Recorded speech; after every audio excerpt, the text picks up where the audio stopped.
దక్షిణామూర్తి దర్శనం అంటే అంత గొప్పది. ఆయన దర్శనం చేస్తే సరస్వతీ కటాక్షం దగ్గర నుంచి లేనిదన్నది ఉండదు. ఏదైనా ఇచ్చేస్తాడు ఆయన.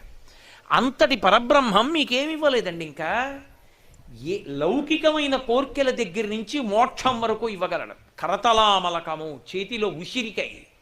మౌనవ్యాఖ్య ప్రకటిత పరబ్రహ్మతత్వం యువానం వర్షిష్ఠాంతే వసదృషిగణైః ఆవృతం బ్రహ్మనిష్టైః ఆచార్యేంద్రం కరకలిత చిన్ముద్ర ఆనందరూపం స్వాత్మారామం ముదితవదనం దక్షిణ